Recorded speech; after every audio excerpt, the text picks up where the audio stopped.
صحابہ اور اہل بیت۔ حضرت مولانا قاسم نانوتوی رحمہ اللہ تعالیٰ نے لکھا ہے کہ ہماری ایک آنکھ کا نور صحابہ ہے، دوسری آنکھ کا نور اہل بیت۔ اور بڑی عجیب بات لکھی کہ اگر ایک آنکھ ہو اور دوسری آنکھ بالکل نہ ہو تو یہ بھی عیب ہے، اور اگر ایک آنکھ کا نور دوسری آنکھ کو دے دیا جائے یہ بھی عیب ہے۔ آنکھیں وہی خوبصورت ہیں جو دونوں برابر ہوں، دونوں میں نور ہو، دونوں سلامت ہوں۔ اس لیے بات کو سمجھیے کہ صحابہ کرام ہماری ایک آنکھ کا نور صحابہ ہے، دوسری آنکھ کا نور اہل بیت ہے۔ صحابی کہتے کسے ہیں؟ صحابی اس کو کہا جاتا ہے جس نے ایمان کی حالت میں نبی کریم صلی اللہ علیہ وسلم کی صحبت پائی، اگرچہ نبی کریم صلی اللہ علیہ وسلم کو دیکھا ہو یا نہ دیکھا ہو، یعنی نابینا ہونے کی وجہ سے کوئی نہ دیکھ سکے، لیکن ایمان کی حالت میں نبی کریم صلی اللہ علیہ وسلم کی مجلس میں پہنچ گیا اور ایمان کی حالت میں دنیا سے گیا، وہ صحابی۔ صحابہ کی گنتی شروع ہوتی ہے سیدنا صدیق اکبر کی الف سے، اور یہ ختم ہوتی ہے سیدنا وحشی بن حرب کی آپ پر جاتی ہے۔ نبی کریم صلی اللہ علیہ وسلم کی زندگی کے دو حصے ہیں، ایک حصہ وہ ہے جو گھر کی دہلیز کے باہر ہے، اور ایک حصہ وہ ہے جو گھر کی دہلیز کے اندر ہے۔ ہم یہ مانتے ہیں کہ ہمارے پاس دین جو پہنچا ہے وہ کامل اور مکمل پہنچا ہے۔ ہمارے پاس جو قرآن ہے، جو نماز ہے، جو روزہ ہے، دین کے سارے احکام ہمارے تک پہنچے ہیں، وہ کامل اور مکمل پہنچے ہیں، تو یہ پہنچانے والے صحابہ کرام اور اہل بیت۔ صحابہ نبی کریم صلی اللہ علیہ وسلم کی زندگی جو گھر کی دہلیز کے باہر ہے اس کے گواہ کون ہیں؟ صحابہ کرام۔ اور جو آپ کی زندگی گھر کی دہلیز کے اندر ہے اس کے گواہ کون ہیں؟ اہل بیت کرام۔ اس لیے ہم سارے صحابہ کو مانتے ہیں، سارے اہل بیت کو مانتے ہیں۔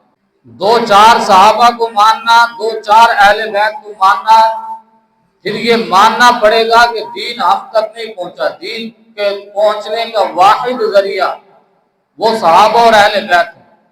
دو چار صحابہ نے دین نہیں پہنچایا، 1,44,000 یا 44,000 صحابہ نے دین پہنچایا، اور یہ ذمہ داری نبی کریم صلی اللہ علیہ وسلم نے خود لگائی۔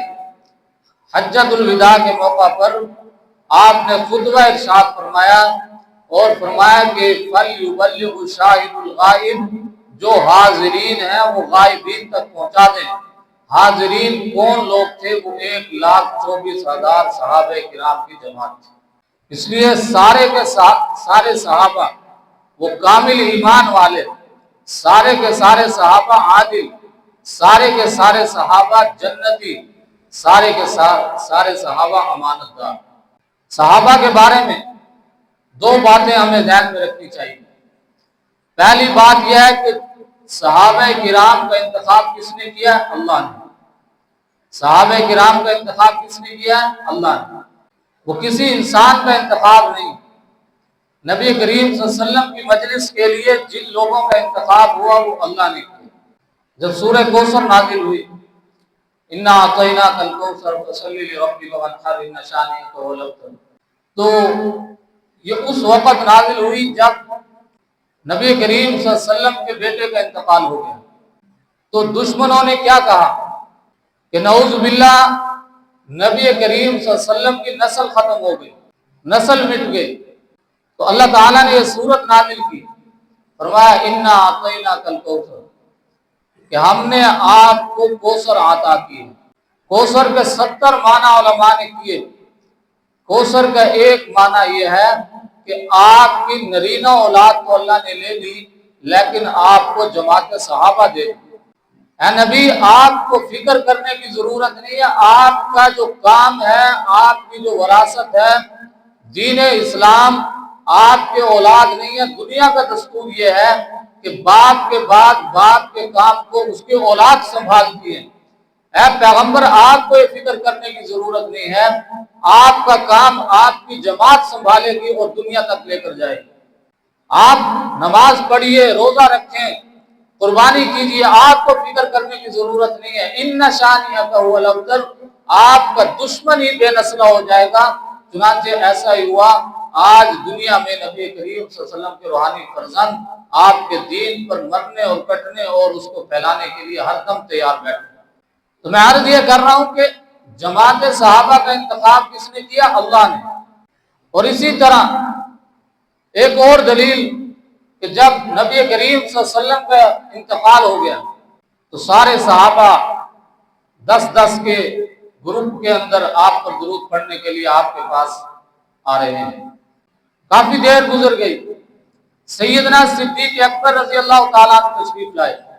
صدیق اکبر رضی اللہ تعالیٰ عنہ نے آ کر آپ کے چہرے سے کپڑا اٹھایا، فکشفت عن وجهه، بخاری شریف کے الفاظ، آپ کے چہرے سے کپڑا اٹھایا اور آپ کو بوسہ دیا۔ تو علامہ ابن حجر اسقلانی لکھتے ہیں کہ صدیق اکبر سے پہلے بھی کسی نے بوسہ نہیں دیا، صدیق اکبر کے بعد بھی کسی نے بوسہ نہیں دیا۔ صدیق اکبر نے کیوں بوسہ دیا؟ اس لیے کہ نبی کریم صلی اللہ علیہ وسلم پر جس کے لب لگتے ہیں اس کا انتخاب اللہ کرتا ہے، اور نبی کریم صلی اللہ علیہ وسلم جس پر اپنے لب لگاتے ہیں اس کا انتخاب بھی اللہ کرتا ہے۔ جیسے نبی کریم صلی اللہ علیہ وسلم نے کسی عورت کا دودھ نہیں پیا، اس لیے کہ نبی کریم صلی اللہ علیہ وسلم کے لب جس پر لگتے ہیں اس کا انتخاب اللہ کرتا ہے، اور جس کے لب نبی کریم صلی اللہ علیہ وسلم کو لگتے ہیں اس کا انتخاب بھی اللہ کرتا ہے۔ تو میں عرض یہ کر رہا ہوں کہ صحابہ کرام یہ ہمارا انتخاب نہیں، دنیا کے کسی انسان کا انتخاب نہیں، اللہ کا انتخاب۔ صحابہ کرام کا انتخاب اللہ نے کیا۔ اور اسی طرح سیرت حلبیہ کے اندر ایک واقعہ لکھا ہے حکیم ابن حزام رحمہ اللہ تعالی، ایک بادشاہ کے دربار میں گئے۔ بادشاہ نے پوچھا کہ کیا کوئی نبی کا رشتہ دار ہے؟ تو حکیم ابن حزام نے کہا کہ جی ہاں، میں رشتہ دار ہوں۔ بادشاہ اس کو اپنے ساتھ ایک کمرے میں لے گئے، وہاں مجسمے رکھے ہوئے تھے۔ اس نے کپڑا ہٹایا اور پوچھتا گیا کہ یہ مجسمہ کس کا ہے؟ حکیم ابن حزام نے کہا مجھے نہیں پتا، یہ آدم کا مجسمہ ہے، یہ نوح علیہ السلام کا مجسمہ۔ بہت سارے مجسمے اس نے رکھے ہوئے۔ چلتے چلتے کمرے میں لے گیا، وہاں 3 مجسمے رکھے ہوئے تھے۔ بڑے مجسمے سے کپڑا ہٹایا، پوچھا کہ پہچانتے ہو کہ یہ کون ہے؟ تو حکیم ابن حزام نے کہا کہ ہمارے آقا و مولا حضرت محمد رسول اللہ صلی اللہ علیہ وسلم کو۔ پھر اس نے دوسرا کپڑا ہٹایا اور پوچھا کہ یہ کس کا مجسمہ ہے؟ حکیم ابن حزام نے کہا یہ سیدنا صدیق اکبر کا مجسمہ ہے۔ پھر دوسرا کپڑا ہٹایا، کہا یہ کس کا مجسمہ ہے؟ کہا کہ یہ سیدنا عمر ابن خطاب کا مجسمہ ہے۔ وہ بادشاہ کہنے لگا کہ میں نے یہ مجسمے سیدنا محمد رسول اللہ اور سیدنا صدیق اکبر سیدنا فاروق اعظم کو دیکھ کر نہیں بنائے، بلکہ میں نے تورات اور انجیل میں پڑھ کر یہ مجسمے بنائے۔ ذالک مثلہم فی التوراۃ و مثلہم فی الانجیل، ان کا ذکر تورات میں بھی ہے، انجیل میں بھی اللہ کہتا ہے۔ وہ بادشاہ کہنے لگا کہ میں نے ان کو دیکھا نہیں، تورات اور انجیل میں ان کے بارے میں پڑھا اور وہاں سے میں نے پڑھ کر یہ مجسمے بنائے۔ تو میں عرض یہ کر رہا ہوں کہ انتخاب کس کا ہے؟ اللہ تعالیٰ کا۔ صحابہ کرام انتخاب اللہ تعالیٰ کا ہے۔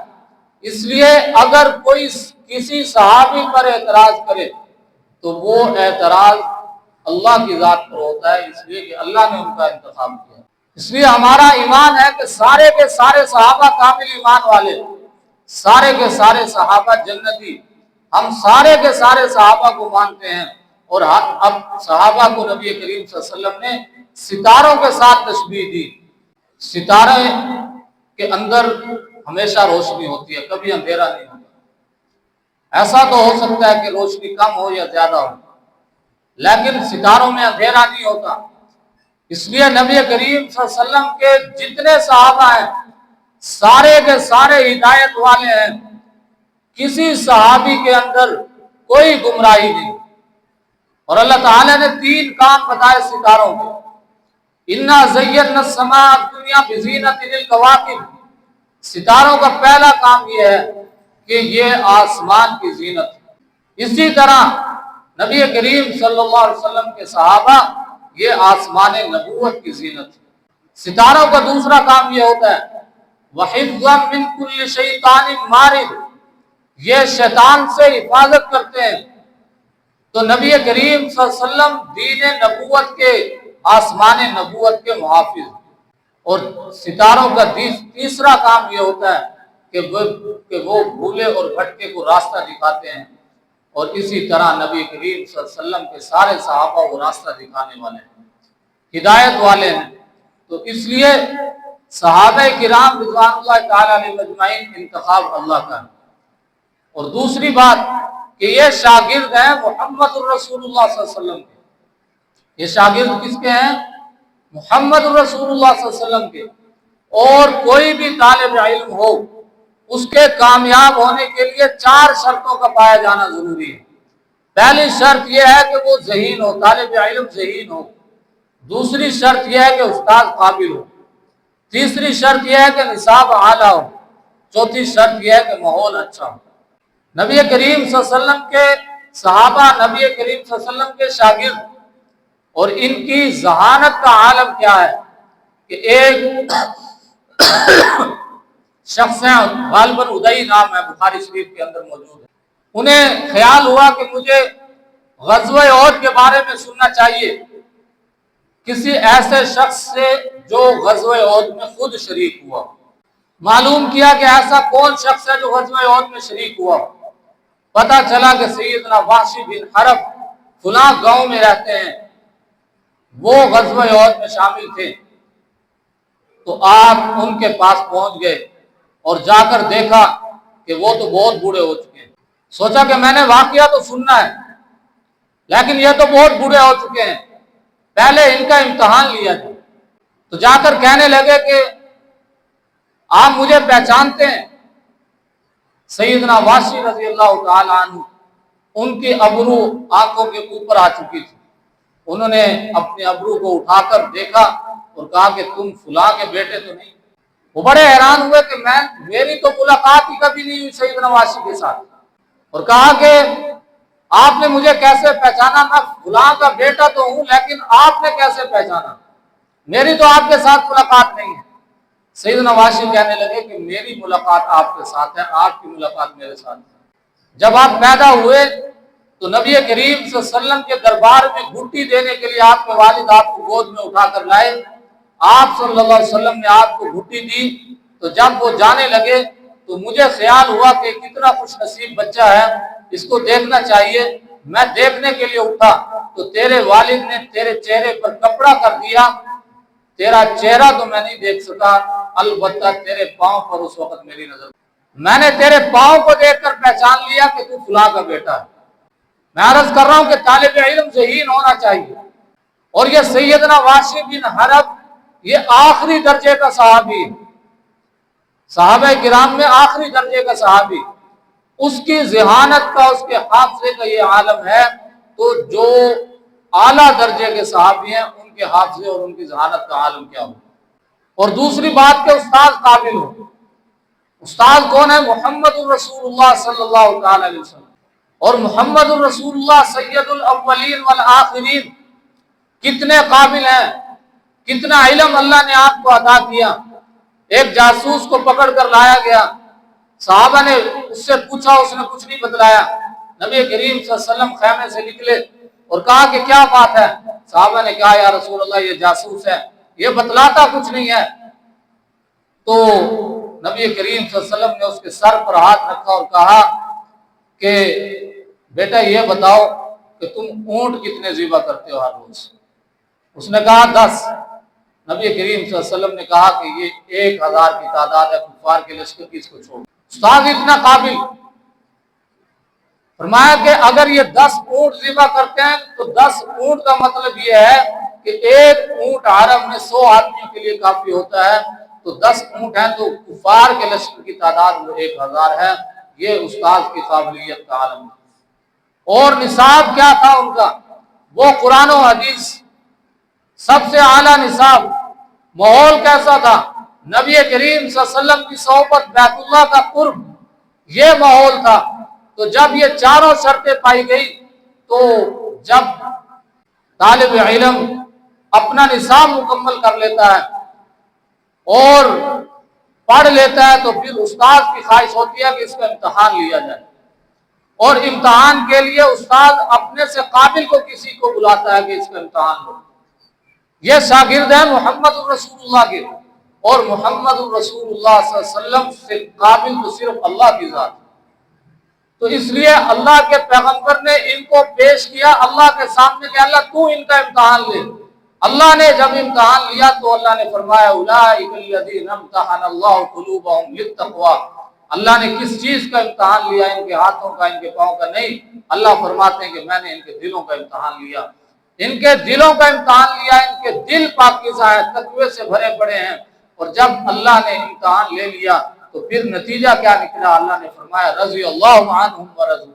اور امتحان ایسے نہیں لیا، امتحان بھی بڑے حالات سے گزار کر، کسی کو تپتے ہوئے صحرا پر لٹا کر امتحان لیا، زنیرہ کی آنکھیں نکال کر امتحان لیا، سمیہ کے ٹکڑے کرا کر امتحان لیا، اور کسی کو تیل کے تپتے ہوئے کڑاہوں میں ڈال کر امتحان لیا۔ جب امتحان مکمل ہو گیا تو اللہ نے فرمایا رضی اللہ عنہم ورضوا عنہ، میں ان سے راضی ہو گیا، یہ مجھ سے راضی ہیں۔ اور جب اللہ تعالیٰ نے انعام دیا تو انعام کیا دیا؟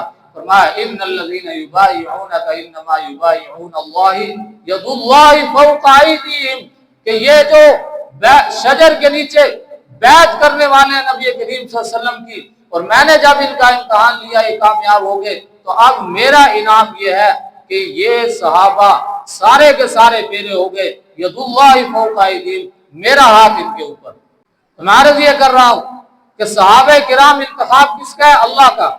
صحابہ کرام شاگرد کس کے ہیں؟ محمد الرسول اللہ صلی اللہ علیہ وسلم کے۔ اب اگر کسی صحابی پر کوئی اعتراض کرتا ہے تو وہ کس پر اعتراض اٹھائے؟ اللہ کے انتخاب پر، نبی کریم صلی اللہ علیہ وسلم کے شاگردوں کے انتخاب پر۔ آج کسی استاذ کے شاگرد پر سوال اٹھایا جائے تو کہا جاتا ہے کہ اس استاذ کی توہین ہو گئی۔ تو جو نبی کریم صلی اللہ علیہ وسلم کے شاگردوں پر اعتراض اٹھائے تو وہ کیا توہین نبی کریم صلی اللہ علیہ وسلم کی نہیں ہوگی؟ اس لیے اہل سنت والجماعت سیدنا صدیق اکبر کی علم سے لے کر سیدنا وحشی بن حرب کی یا تک 1,24,000 یا 44,000 جتنے صحابہ ہیں، ہم سارے کے سارے صحابہ کو کامل ایمان اور کامیاب اور جنتی مانتے ہیں۔ اور میں نے پہلے بھی عرض یہ کیا تھا کہ جس کو صحابی مان لو اس کو جنتی مان لو، جس کو صحابی مان لو اس کو جنتی مان لو۔ جب جنتی مان لیا تو پھر اعتراض کی کوئی گنجائش باقی نہیں ہے۔ اس لیے ہم سارے کے سارے صحابہ کو مانتے ہیں۔ دوسری طرف ہم سارے کے سارے اہل بیت کو مانتے ہیں۔ ہمیں صرف 2 اہل بیت کے نام یاد ہیں، سیدنا حسن اور سیدنا حسین رضی اللہ تعالیٰ عنہ۔ شیخ عبدالحق محدث دہلوی رحمہ اللہ نے لکھا ہے کہ اہل بیت 3 قسم پر ہیں۔ پہلے نمبر پر اہل بیت وہ ہیں جو اہل بیت نسبی کہلاتے ہیں، یعنی نبی کریم صلی اللہ علیہ وسلم کے چچا اور پھوپھیاں، یہ بھی اہل بیت۔ نبی کریم صلی اللہ علیہ وسلم کے کتنے چچا ایمان لائے؟ سیدنا حمزہ اور سیدنا عباس رضی اللہ تعالیٰ عنہما، یہ 2 چچا آپ کے ایمان لائے، یہ بھی اہل بیت ہیں، ہم ان کو بھی اہل بیت مانتے ہیں۔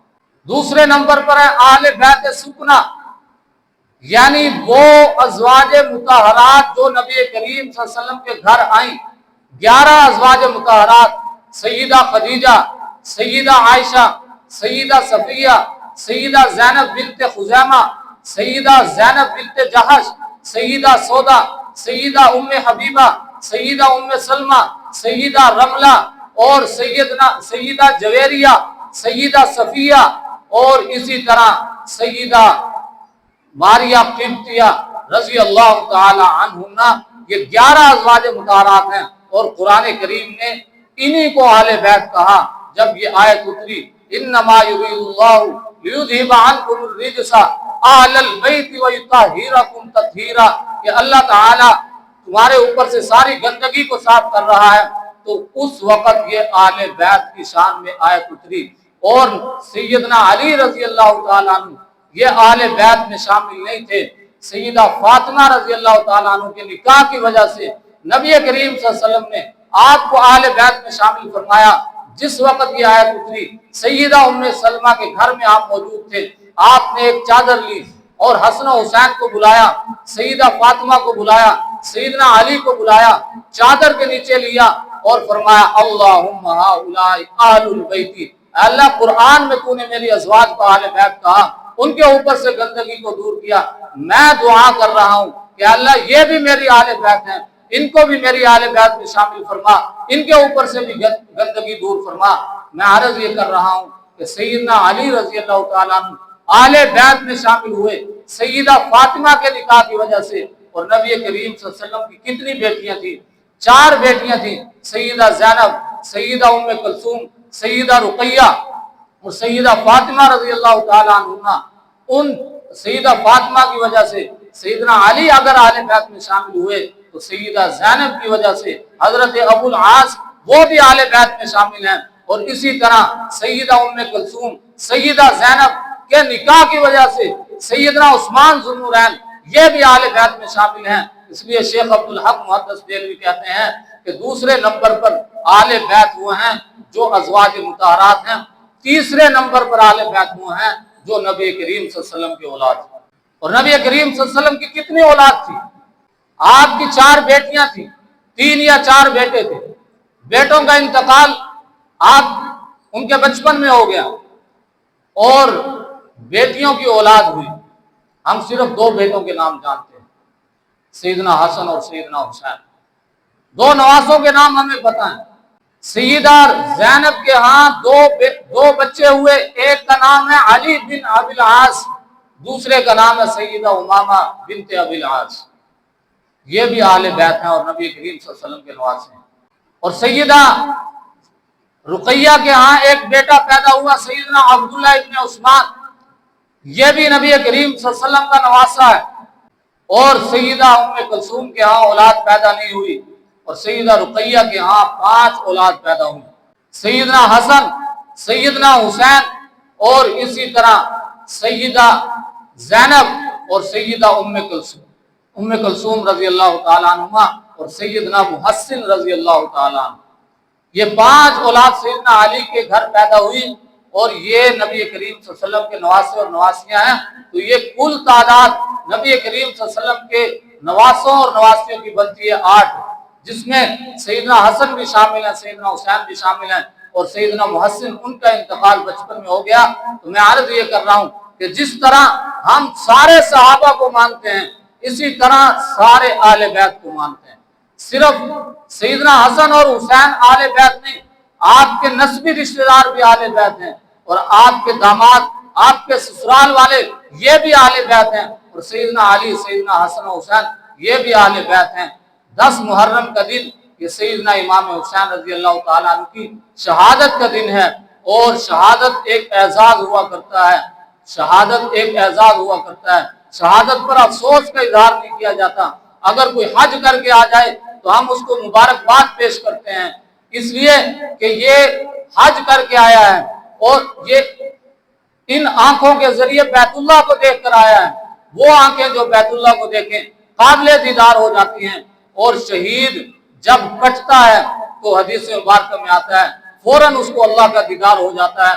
تو وہ شہید جو بیت اللہ کے رب کا دیدار کرتا ہے وہ قابل دیدار ہے یا نہیں ہے، وہ قابل مبارکباد ہے یا نہیں ہے۔ اگر یہ کہا جائے کہ سیدنا امام حسین رضی اللہ تعالیٰ عنہ ظلمن شہید ہوئے، میں بھی مانتا ہوں ظلمن شہید ہوئے، اگر افسوس کا اظہار کرنا ہے تو پھر سیدنا امام حسین پر افسوس کا اظہار نہ کیا جائے، بلکہ ان ظالموں پر افسوس کا اظہار کیا جائے جنہوں نے سیدنا امام حسین کو شہید کیا۔ سیدنا امام حسین رضی اللہ تعالیٰ عنہ کے ساتھ ہمدردی تو ہونی چاہیے، ہمدردی کا اظہار تو ہونا چاہیے، جی ہاں ہمدردی کا اظہار ہونا چاہیے، لیکن ہمدردی کے اظہار کا طریقہ کیا ہو؟ وہ طریقہ ہو جو آج دنیا میں ہمیں نظر آ رہا ہے، یا وہ طریقہ ہو جو اللہ اور اس کے رسول نے ہمیں بتلایا ہے۔